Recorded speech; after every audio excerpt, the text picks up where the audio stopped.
Assalamualaikum warahmatullahi wabarakatuh. Shalom, Om Swastiastu, Namo Buddhaya, Salam Kebajikan.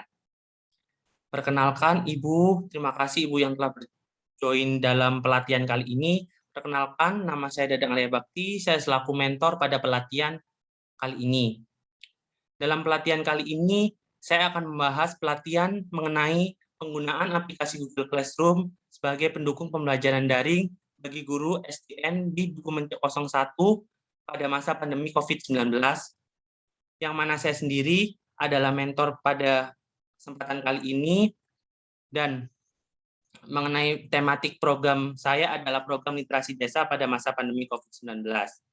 Untuk dosen pembimbing lapangan saya adalah Bapak Yuda Alif Aulia, Eskom Mkom.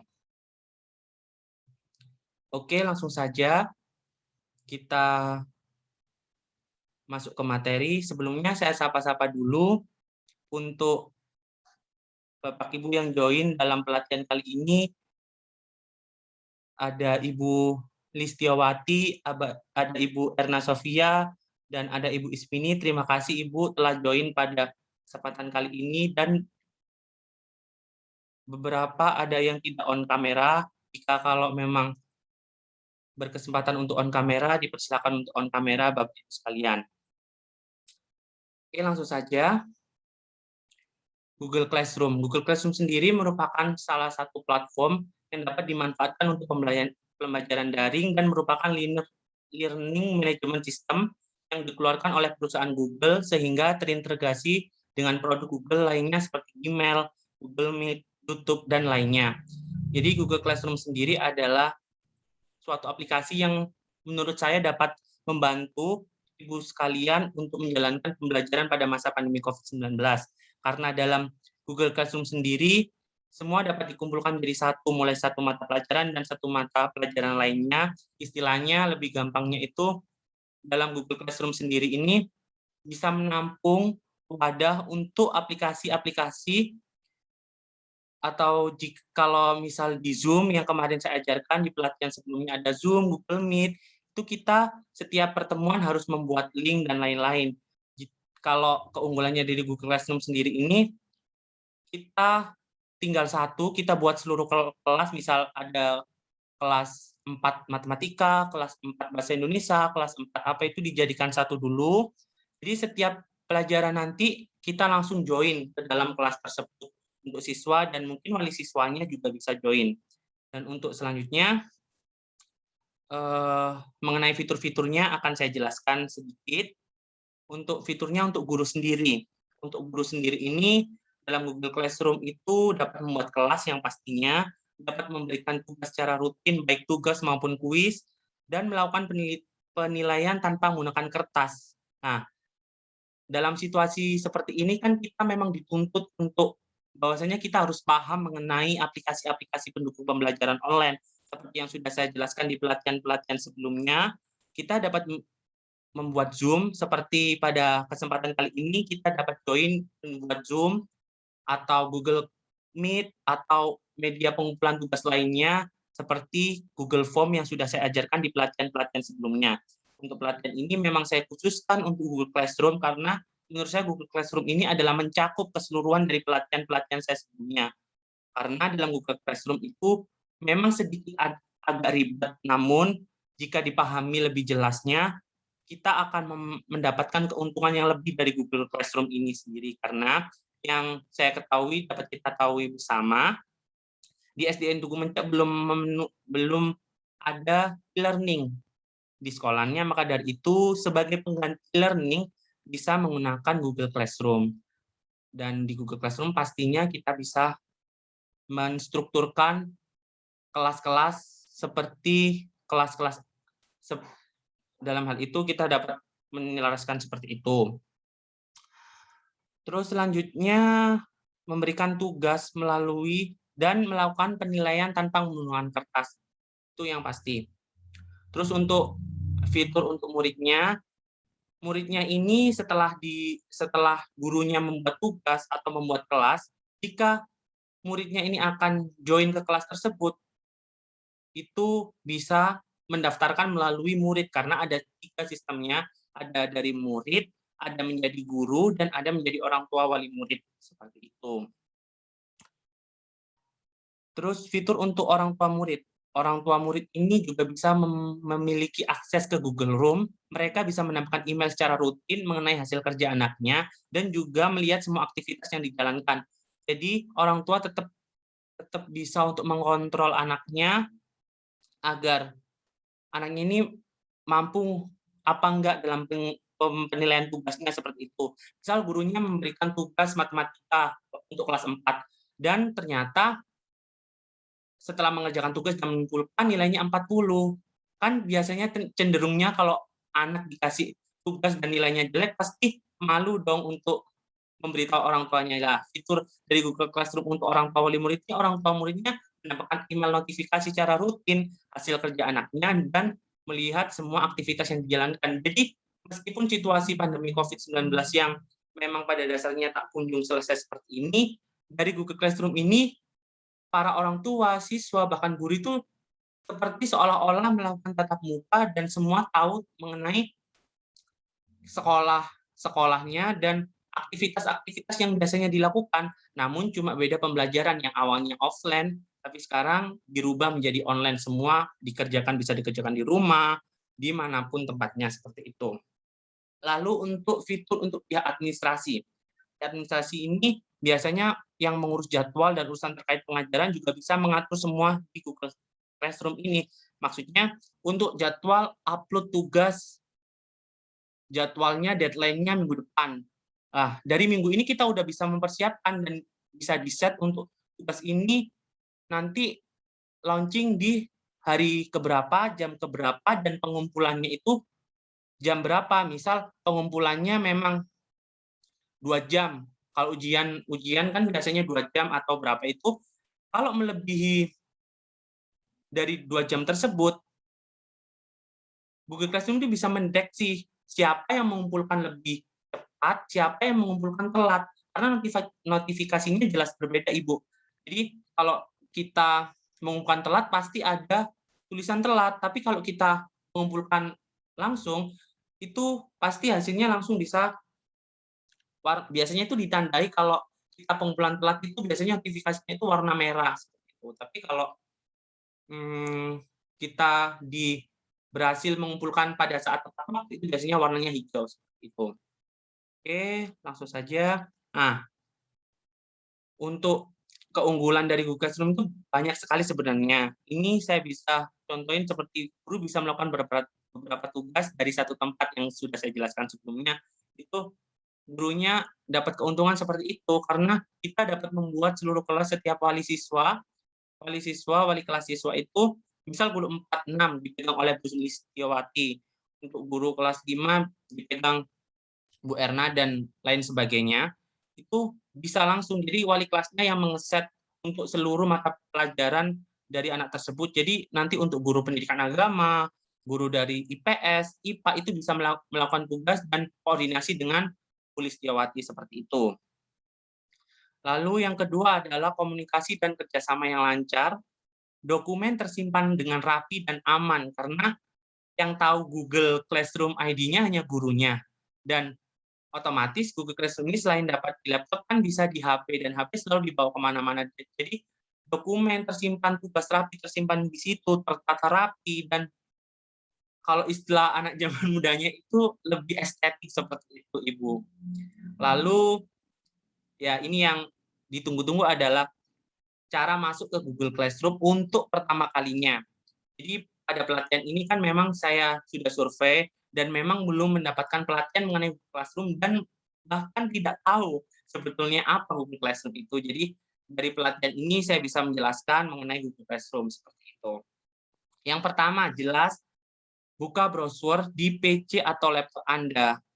Kemudian masuk ke laman Google Classroom, jelas untuk mendownload Google Classroom-nya sendiri di HP, atau bisa mengakses langsung dari Google-nya. Jadi kita nggak perlu download dulu, dan caranya langsung login ke akun Gmail yang ada di HP ataupun di laptop. Jadi kalau di HP otomatis harus download aplikasinya, tapi kalau di laptop itu bisa dibuka melalui browser, seperti itu. Nanti tampilannya seperti ini, Bu. Jadi yang pertama adalah buka Classroom. terus login dulu dari email yang ada di HP maupun di laptop. Untuk selanjutnya, klik lanjutkan, kemudian pilih peran pengajar untuk guru, pilih peran pengajar, dan ada saya seorang siswa, seperti itu. Jadi, kalau guru-gurunya jelas lanjutkan, dan pilih peran. Perannya seperti apa? Saya seorang pengajar, seperti itu untuk fitur gurunya. Lalu, tanda plus di atas, di pojok kanan, kemudian buat kelas. Jika memang ibu-ibu sekalian ingin membuat kelas. Jadi ada dua fitur yang ada di gambar ini, ada buat kelas dan gabung ke kelas. Kalau buat kelas itu dari gurunya, namun kalau gabung ke kelas itu dari siswanya. Seperti itu. Langsung masuk saja nama kelas sesuai kelas Anda. Misal yang saya contohkan adalah matematika. Seperti itu. Langsung klik buat. Dan setelah buat, pasti nanti akan muncul jendela di mana Anda dapat menambahkan meet di kelas Anda. Anda bisa membuat link meeting saat itu juga dan buat link meet atau nanti kita diperlukan. Kemudian klik OK seperti itu. Jadi dari ini kita bisa memasukkan yang kemarin Google Meet. Nah, itu bisa dimasukkan linknya di sini. Kalau misal mulai rapat seperti itu. Kalau memang Zoom tidak mendukung, jadi bisa langsung masukkan linknya di Google Meet-nya di forum ini. Jadi forum ini seperti e-learning, kalau di Universitas Jember itu seperti e-learning. Jadi kan kalau memang SD-nya belum memadai untuk ada e-learning, biasanya memang pakai Google Classroom ini sendiri, seperti itu. Nah, kalau sudah nanti tampilannya seperti ini. Tampilan kalau sudah mendaftar dan sudah membuat kelas itu tampilannya seperti ini, matematika, contoh seperti itu. Nah, kalau menambahkan partisipan ini menambahkan anggota dalam kelas tersebut. Nah, itu anggota, diklik Anda yang ada gambar orang dan plus, klik icon itu pada kolom guru, dan nanti pasti ada tulisan email gurunya, lalu klik undang. Nah, ini bisa melalui email, bisa melalui link kode. Link kode itu yang mana? Link kode itu yang ini. Tampilan di bawah ini, Bu. Ada kode kelas. Kode kelas ini langsung aja di-share ke siswanya. Yang saya tahu kan sekarang pembelajarannya melalui grup ya, Bu. Jadi kode kelas ini langsung aja di-share di grup kelas masing-masing, seperti itu. Jadi sama saja kita bisa mengundang lewat email atau kita bisa mengundang lewat langsung. Nah, ini guru rekan Anda akan menerima email itu tampilan dari kemudian guru rekan. Nah, ini kalau dari siswanya tadi bisa diundang melalui itu, tapi kalau gurunya juga bisa diundang. Jadi dalam satu kelas tersebut itu bisa diisi oleh beberapa guru. Jadi bukan satu doang yang memang bertanggung jawab, jadi bisa diisi semua guru dan tugas langsung dimasukkan ke dalam situ, seperti itu. Nah, ini sudah yang saya jelaskan di atas. Untuk mengundang siswa, klik kode kelas. Jadi sama aja untuk undang guru juga klik. Untuk yang kode kelas itu biasanya bentuknya numerik sama huruf seperti ini. Nah, langsung sama saja seperti gabung kelas. Namun bedanya kalau di siswanya nanti masukkan kode. Kodenya itu ya dari atas ini, Ibu. Kodenya ini langsung di-share aja ke siswanya, seperti itu. Langsung untuk postingan pengumuman. Pengumuman misal ada tugas ataupun sekedar memberi motivasi ataupun apa, bisa langsung klik posting pengumuman, bagikan sesuatu dengan kelas Anda, seperti itu. Bisa Google Drive, bisa link, bisa file, bisa YouTube. Jadi kalau Google Drive, kalau misal disimpan di Google Drive, juga bisa link, ini bisa untuk link pertemuan Zoom mingguan, atau harian, atau file itu file tugas nanti, atau video pembelajaran dari YouTube. Kan kita banyak banget pembelajaran video melalui YouTube, mulai dari kelas 1 sampai kelas 6, itu saya rasa cukup banyak di Zoom, di YouTube sendiri. Jadi tinggal aja dimasukkan link YouTube-nya ke kelasnya, nanti siswanya bisa lihat tutorial seperti itu.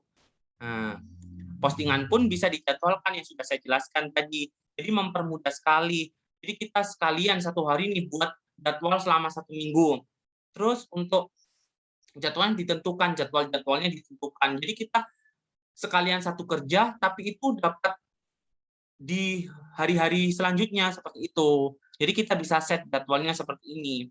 Nah, untuk tugas kelasnya, menu tugas tadi, klik materi. Materi ini yang diklik materi, nanti ada tugasnya langsung masuk ke tugas kelas. Jadi kalau di forum tadi kayak sapa-sapa, tugas juga bisa masuk di forum dan lain-lain, cuma lebih terstrukturnya masuk ke tugas kelas. Nah, ini bisa sama saja, bisa melalui Google Formulir yang kemarin saya sudah jelaskan, soal-soal kuis lewat Google Formulir, ada dokumen, ada PPT, ada file, dan ada lainnya. Seperti itu. Lalu klik pojok kanan atas. Lah, ini yang ditunggu-tunggu, penilaian. Bobot penilaiannya ini yang ditunggu-tunggu pastinya, saya sudah tahu. Nah, untuk poin totalnya bisa dilihat seperti ini, penghitungan nilainya. Nah, ini bisa proyek 1. Proyeknya ini seperti UAS. Proyeknya UAS ini 40% bobotnya, terus kuis 1 15%, kuis 2 15%, ulangan 30%. Jadi bisa di-set nih penilaiannya, seperti itu. Lalu gradebook. Nah, di gradebook ini nanti muncullah nilainya per siswanya, mulai dari absen 1 sampai absen 25, satu kelasnya di SDN Dukuh kan 25 orang.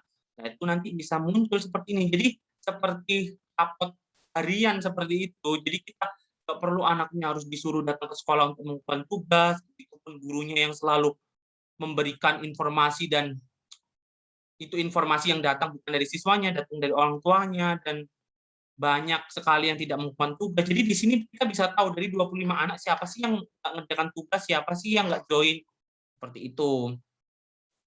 Nah, untuk selanjutnya tugas ini diklik tadi untuk tugas, misalnya proyeknya ini kategori yang dipilih adalah kategori proyek karena tugas ini merupakan kegiatan proyek-proyek itu seperti tugas-tugas besar seperti itu. Jika ingin menambahkan file, langsung aja diklik menambahkan file. Jadwalkan sama seperti tadi.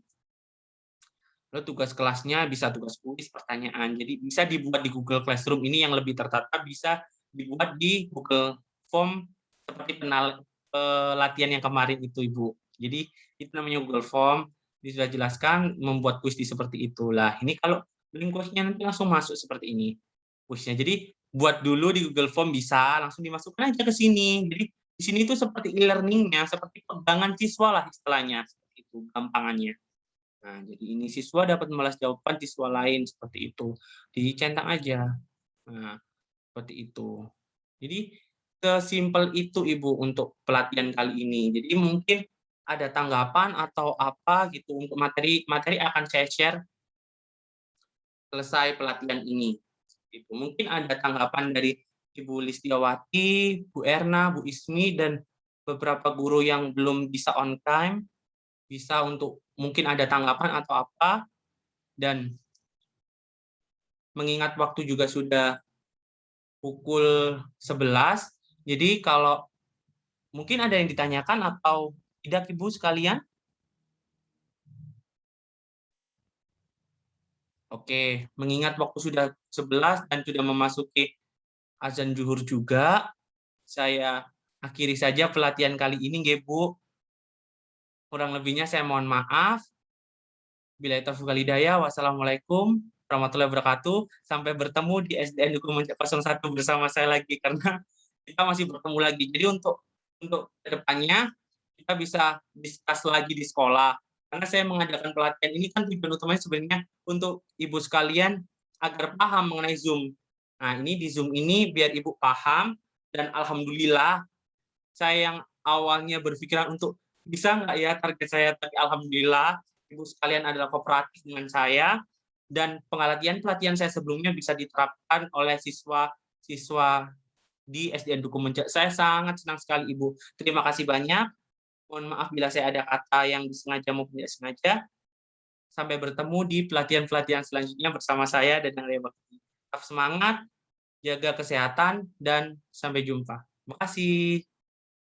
Bisa live, Ibu, kalau memang ada kegiatan. Terima kasih banyak.